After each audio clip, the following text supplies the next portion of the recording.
cruise news time, and wow, there's a whole advent calendar full of cruise news. There's not 26 cruise news stories, but we do have some major cruise news stories. We have a government infusing a big old pile of cash into, well, one of the world's largest shipbuilding companies to keep the thing going. We also have the story of two cruise ships that are celebrating birthdays. Disney Cruise Line does a good thing. Port Canaveral braces itself for a huge couple weeks. We got another cancellation, a Christmas cruise cancellation. And well, it's time to go to the judges and see who won in the latest cruise ship brawl. Ding ding, it's fight time again on a cruise ship. Which cruise line do you think is involved? Cruise news and my views. Let's talk about it.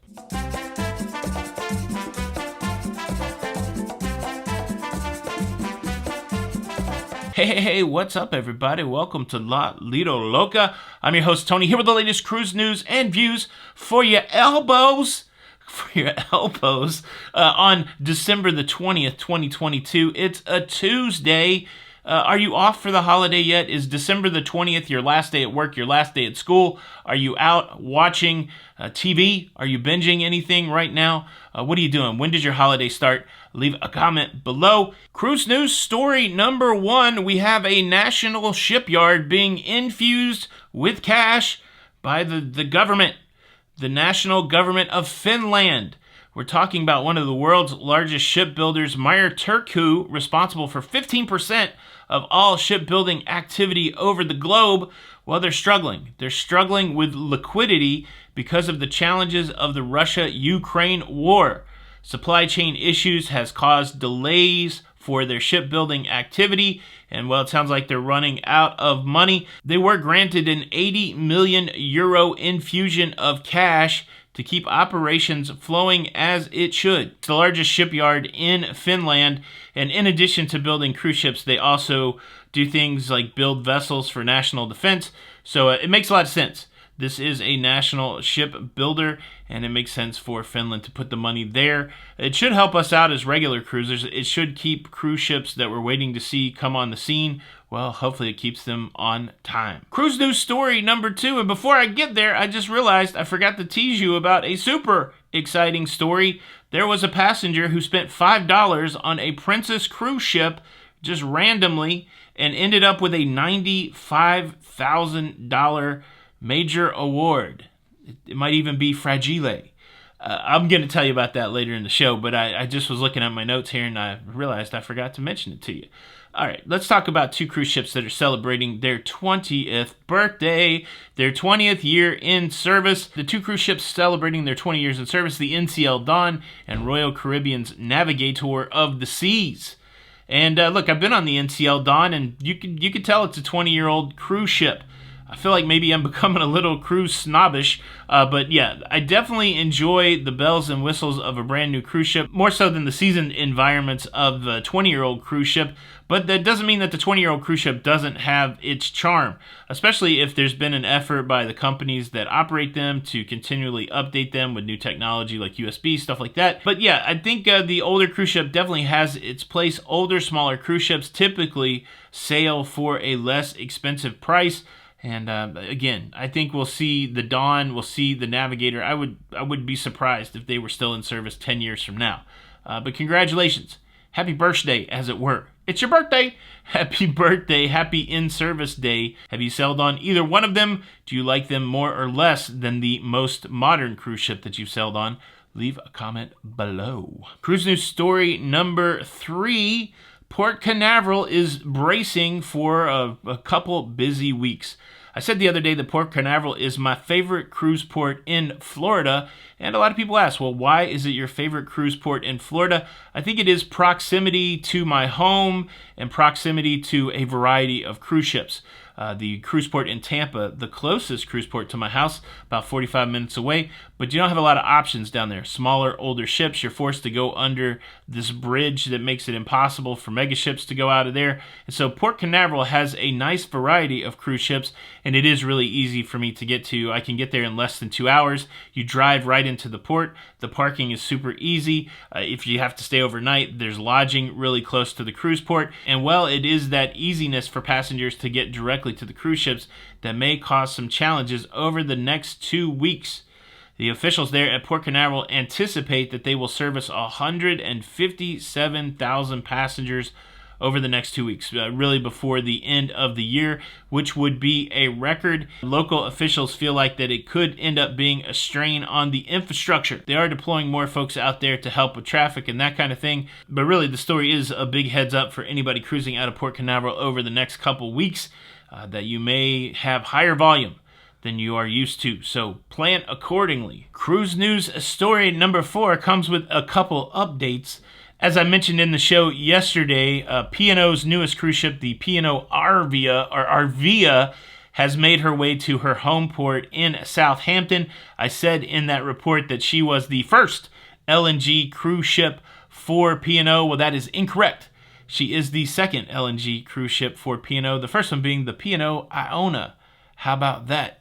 Do you think that whoever is the CEO of P&O walks around going, "Hey, I own a cruise ship. I own a cruise ship"? Maybe not, because he doesn't. The bank or somebody probably owns the cruise ship. And update number 2, I said that on the Ambassador Ambiance cruise that got canceled early yesterday, the passengers had to get off and get out of there. That was incorrect information. They did have to get off the cruise ship at 9:30, but it was 9:30 a.m. the next day. So they were able to fully enjoy their first day of cruising, but then they had to get off on the next day so that they could fix the problem that they had with the lifeboats and get ready for their next cruise that would not be interrupted, I said. Cruise news story number 4. The very next cruise of the Ambiance, the Ambassador Ambiance, has been canceled. 1,400 passengers were set to cruise on the Ambiance for a holiday cruise to the Canary Islands. They were notified 2 days before their cruise that it would be canceled because of the same challenge with the lifeboat station that caused the Christmas market cruise to be canceled. 1,400 people are now singing "I'll Be Home for Christmas" because their cruise got canceled. That's horrible. Were you impacted? Leave a comment below. Cruise news story number 5 is about Disney Cruise Line and their recent visit to the Rain Fury Home for Children in the Nassau, Bahamas.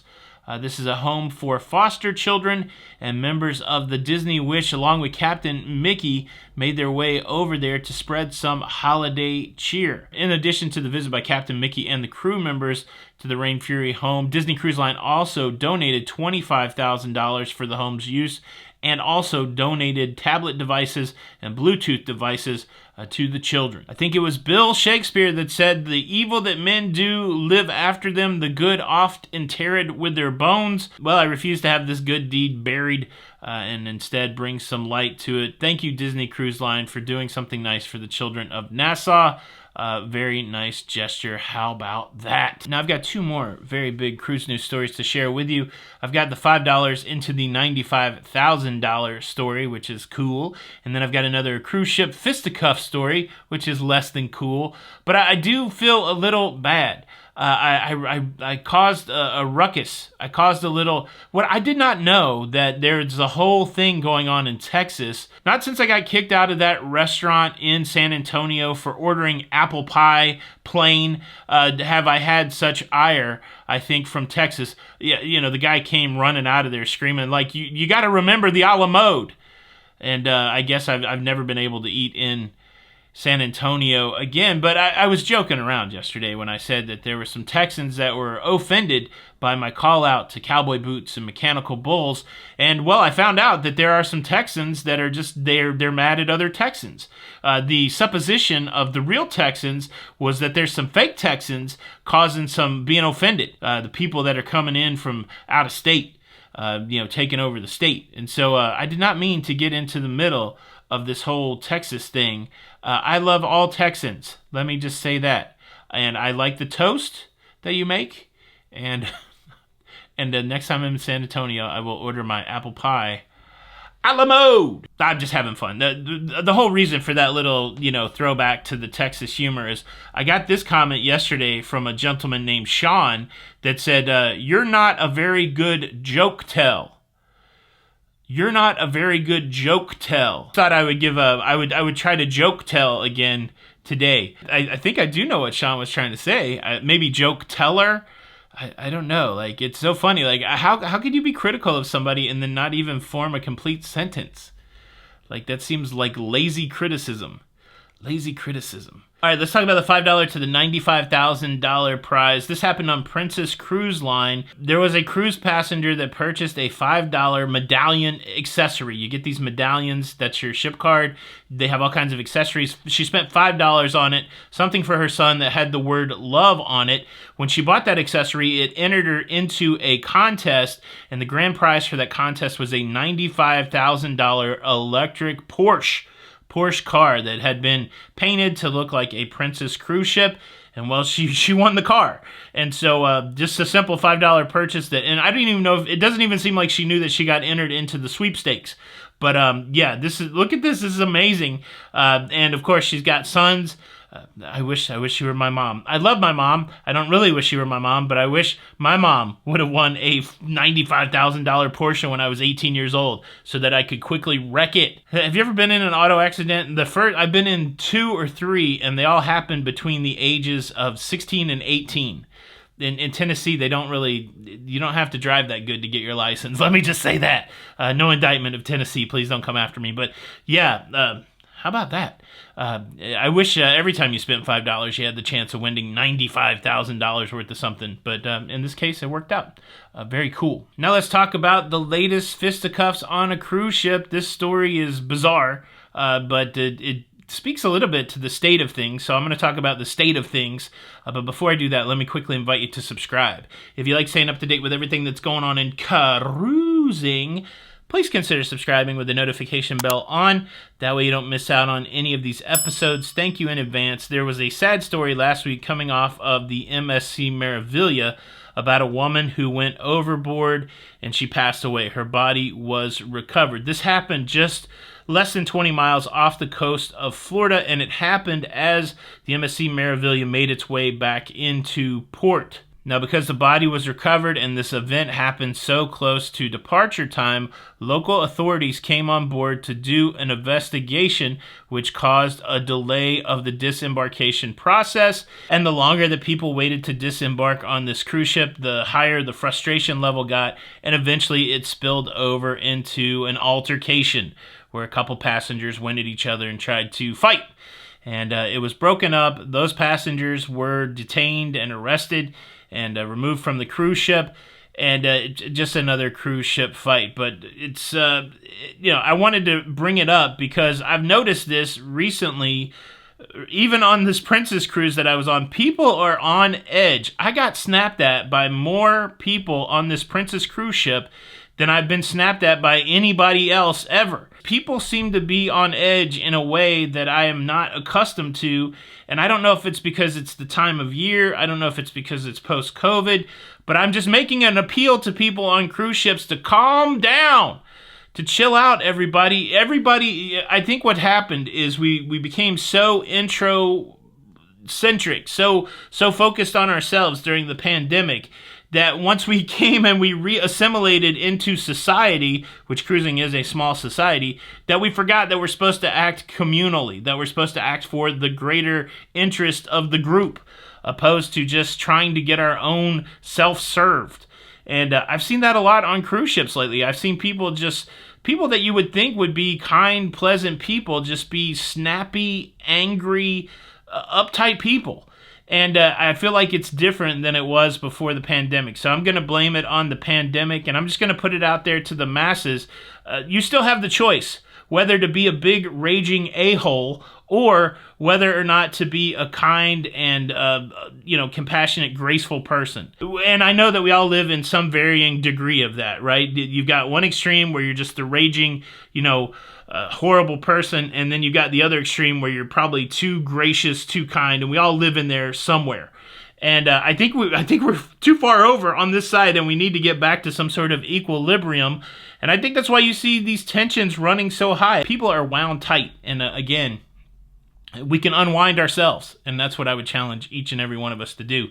Unwind yourself, and remember that when you're cruising, we're all part of a big community, and we can either make the time good or bad for each other and for the crew members. And yeah, wow. All right, another fight on a cruise ship, tensions running high. We can de-escalate. What do you think the problem is right now? It's Christmas, for goodness sakes. Leave a comment below. Thanks so much for checking out the show today. I sure hope you enjoyed it. If you did, you can smash that like button. This is Tony for Lido, Loca, and until the next time, we'll see you on the Lido. Bye.